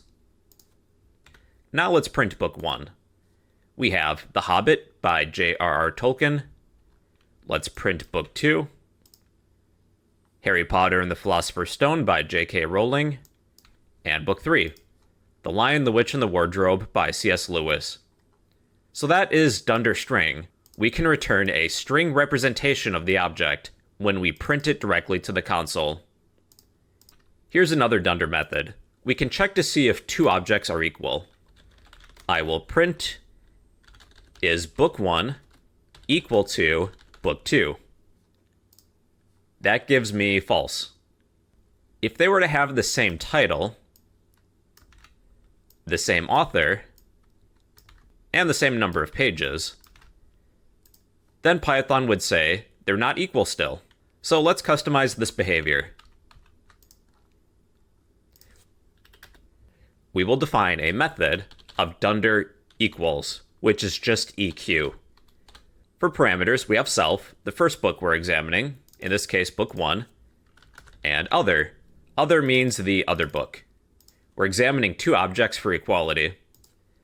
To do that, we'll see if the title of two books and the author is the same. We'll disregard the number of pages. You can have two different versions of the same book. They might have different font sizes, or the dimensions of the physical pages might be different. So we will return a Boolean value. We will examine if self, that's the first book, is the title attribute equal to our other book's title, and is the author of the first book, self.author, equal to our other book's author. If I were to run this, we get false. Book 1 does not equal book 2, but if they have the same title, I'm going to replace these, and the same author, then they would be equal. And we'll disregard the number of pages. Let's say that with this version of The Hobbit, they're using a smaller font size, so there's less pages. We're using dunder equals to compare if two objects are equal. What if I was to print book 2 is less than book 3? Like, what does that even mean? And I'm just going to get rid of these two lines. Type error. Less than is not supported between instances of book and book. So we can't use less than on two objects. But we can customize that behavior by using dunder less than, which is just LT. We're examining one book and the other book. Self and other. Let's compare the number of pages. We'll compare if the pages of book 2 is less than book 3. We will return a Boolean value. Is self.number of pages less than other.number of pages? So now, this should not give us an error. Book 2 does not have less pages than book 3. Another would be greater than. I'll just copy what we have. Dunder GT for greater than. For our first book of self, is it greater than the number of pages of the other book?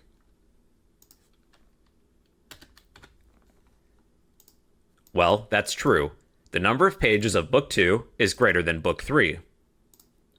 Let's use dunder add to add the pages of two books together. What would happen if I were to add two books together? Book 2 plus book 3. Well, we get a type error. Unsupported operand for book and book. Well, to customize the behavior of addition, we will define dunder add. We have self and other for the other object. Let's add the pages together of two books. Maybe we need a summer reading list and we would like to see what the total number of pages is. I will return self.number of pages attribute plus our other book's number of pages. That would give me 395. That's 223 plus 172. Heck, I'll even put this within an F string. 'Cause why not?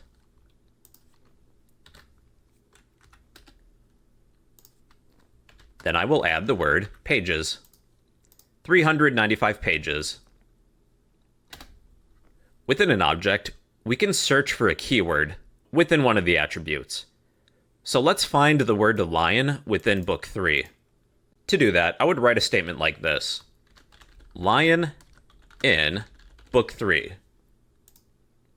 Type error. Argument of type book is not iterable. We will define dunder contains. Besides self, we will pass in a keyword that we're searching for. I will return, then we'll use the in membership operator, is our keyword in self.title. I'm looking for the word lion. That's going to return true if lion is in the title of this book. Or is our keyword in self.author. Maybe we're searching for an author. Let's try that again. That returns true. Lion is in book 3. However, lion is not within book 1. That's false. Is rolling in book 2. That's the author. That is true. Is rolling in book 3. That is false. That is dunder contains. We are searching for a keyword in an object. Now, we could search for a key given an object. For book 1, we'll use the index operator and look up an attribute. Let's get the title of book 1. The default behavior is that we get a type error. Book object is not subscriptable. So to customize this behavior, we will use dunder get item. Besides self, we have one parameter of key. We're accessing book attributes by indexing. With this object, return the value at this key. What's that attribute?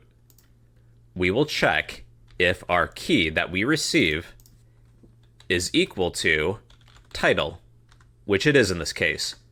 We will return self.title. What's the title of the book?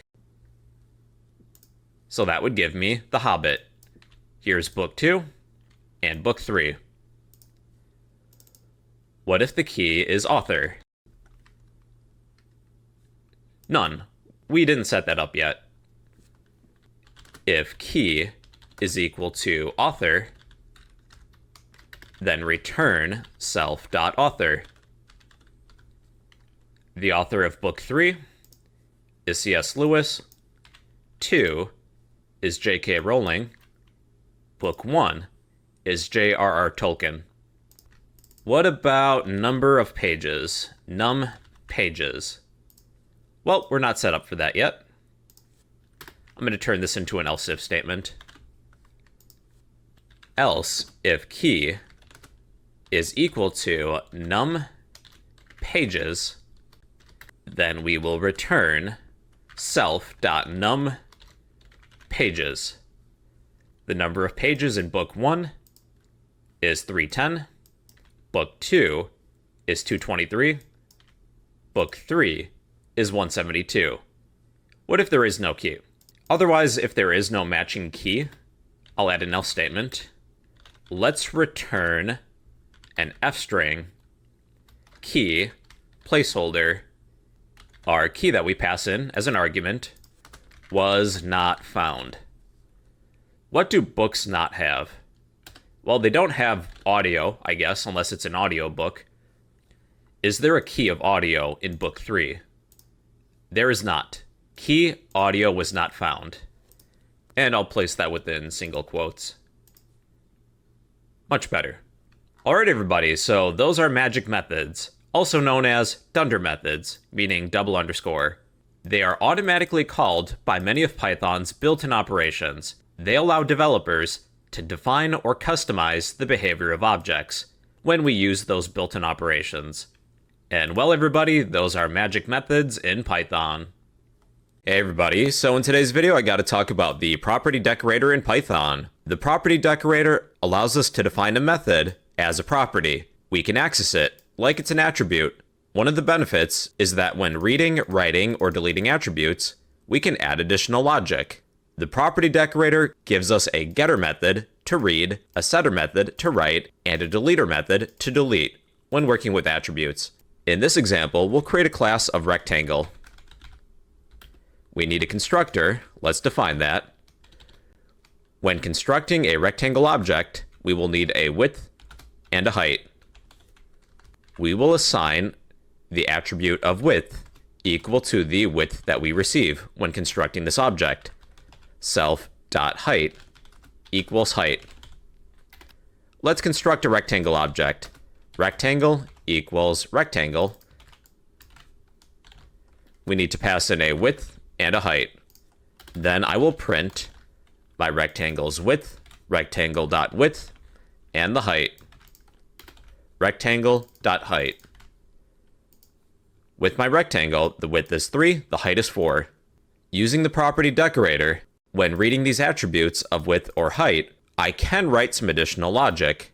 Let's say that when accessing the width or the height, I would like to display one digit after the decimal, then add centimeters. Here's one way in which I can do that. For each of these attributes, I'm going to create a method.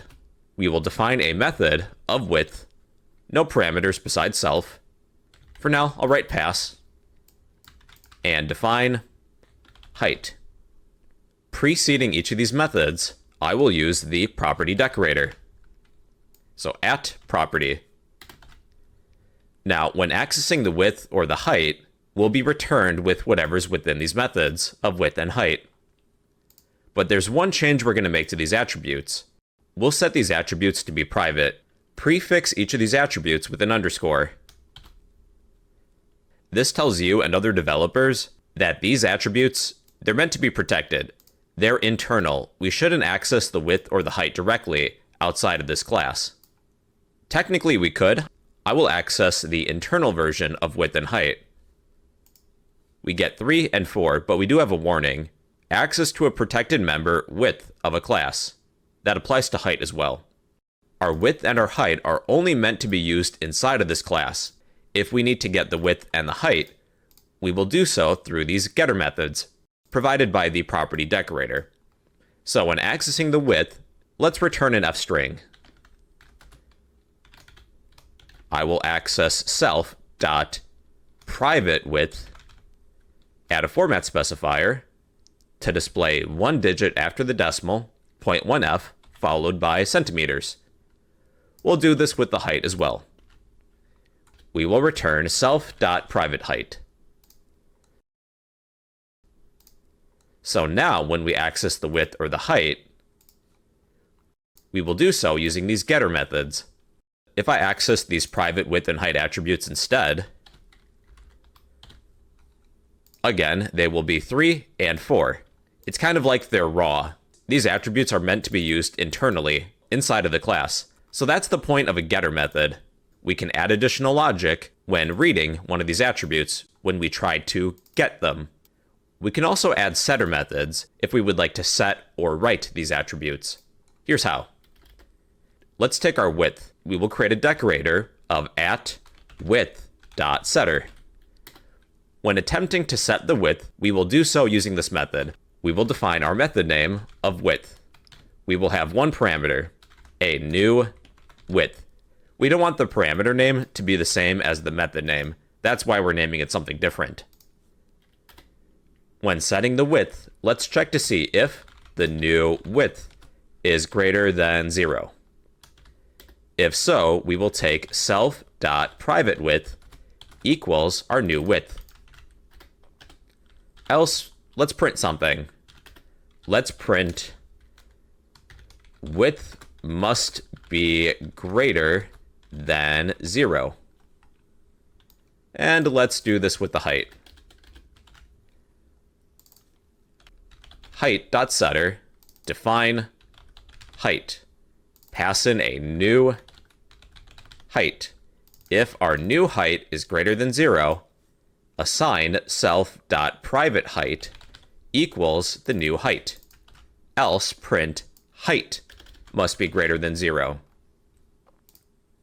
Before printing the width and the height, let's take our rectangle's width, set it to be 0, then see what happens. Well, we get that message. Width must be greater than 0. If I were to set width to be 5, well, that does work. Our width is now 5. Let's change the height. Rectangle.height. I will set this to be -1. Height must be greater than 0, and the height hasn't changed. What about 6? 6 does work. When using these setter methods, we can add additional logic when writing or changing one of these attributes. These are setter methods. Now, if you need to delete an attribute, here's how.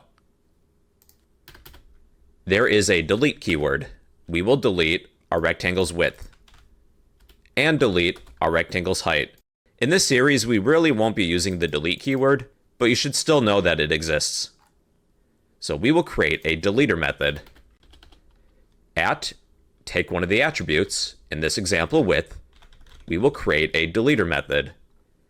The method name will be width, the name of the attribute. There will be no parameters besides self.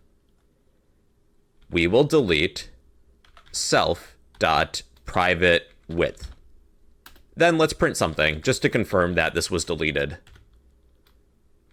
Width has been deleted. Same thing applies to height. Take the attribute of height, define height. Delete private height. Height has been deleted. When deleting our width or our height, we get that confirmation message. Width has been deleted and height has been deleted. All right, everybody, so that is the property decorator. We can define a method as a property, meaning it can be accessed as if it was an attribute. One of the benefits is that we can add additional logic when we read, write, or delete attributes. The property decorator gives us a getter, setter, and deleter method, getter methods to read, setter methods to write, and deleter methods to delete. And well, everybody, that is the property decorator in Python.